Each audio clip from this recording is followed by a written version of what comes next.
बर्तमान सूचना देवा मकर राशि संपर्क में। मकर राशि उत्तराषाढ़ नक्षत्र 3 पाद, 21-10 श्रवण नक्षत्र 4 पाद, 22-10 धनिष्ठा नक्षत्र 2 पाद, 23-10 यही 3 नक्षत्र एवं मकर राशि जात व्यक्ति मानी मसरे शरीर असुस्थ रही मानसिक शांति व्याहत हो। प्रतिदिन किसी ना किसी स्वास्थ्य समस्या पड़े जहाँफल आप मानसिक शांति रहा। अर्थ लाभर जोग रही।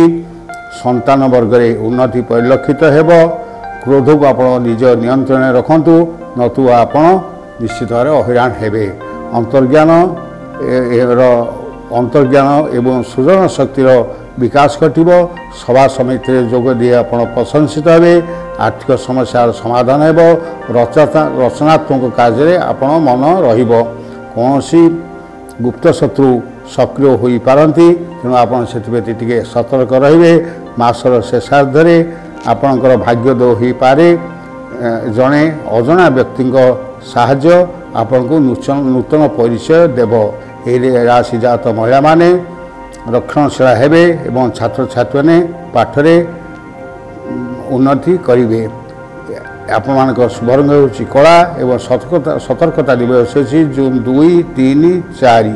आपण प्रत्येह दक्षिण काली आराधना करंतु। आपण शुभ रंग होची कला एवं आपण तत्सहित ओं सं शनिश्चराय नमः पुनश्च कहूँ ओं सं शनिश्चराय नमः यही मंत्र 28 थर जप करंतु। आपणकर शुभ फल किसी मात्रा लाघव एवं जदि शुभ फल थाए अधिक शुभप्रद हो। किंतु आपण कौन सी शनिवार दिन आमिष भक्षण करंतु नाही।